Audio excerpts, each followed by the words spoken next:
The breaking point is imminent. The regime is going to explode. That's what one former official has told this programme after he managed to escape the hardline dictatorship in North Korea. The authorities insist there is no opposition, no opponents to the regime at all.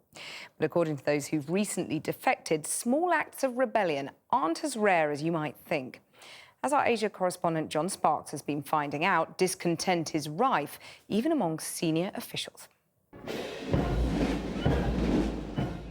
They moved swiftly and surely, and their feet shook the earth.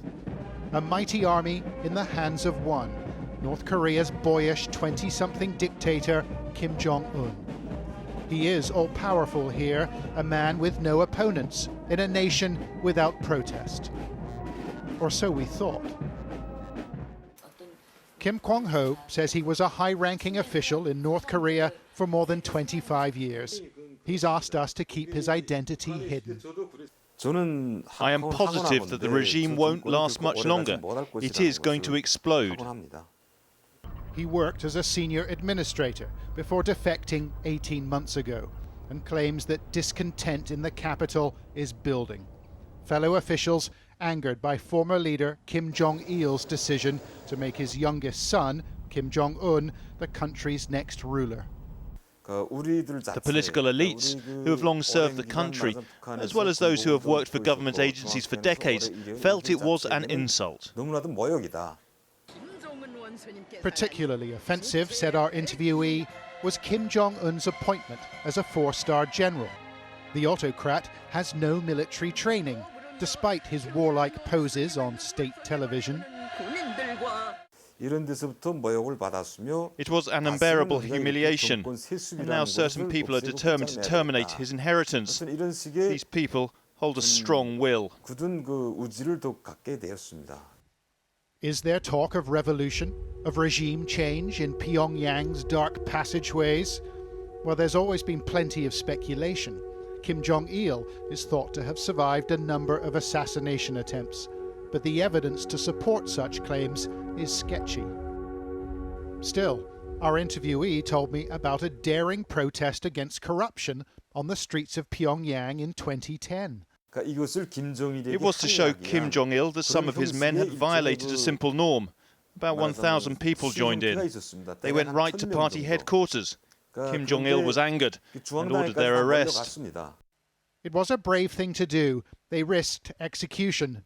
But Mr. Kim said the protesters had powerful friends and were released 3 days later.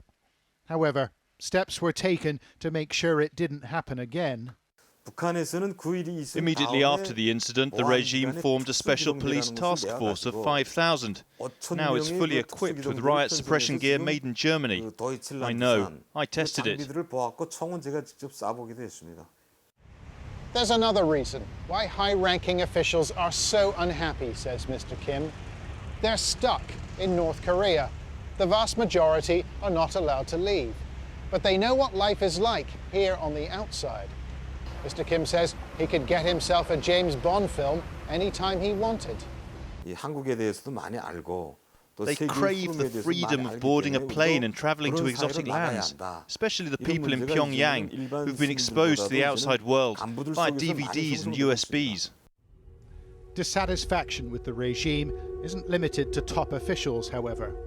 We heard of another act of protest in the northern city of Chongjin from a recent defector called Hanna.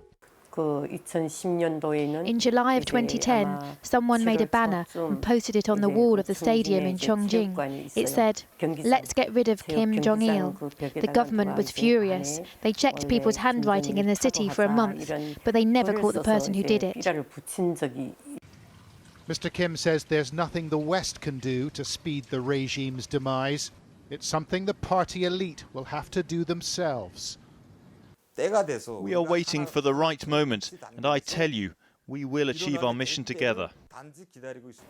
Kim Jong-un, having been vaulted to the top, the sort of third version of the Kims, has created obviously some resentments. This is a young guy, in a culture which values age and experience. He has neither. Civil rights groups told us Mr. Kim's claims were shrewd and credible. but they are difficult to verify. It's a closed society where everyone seems to march to the same tune. Still, there is dissent in North Korea and voices demanding to be heard. John Sparks reporting.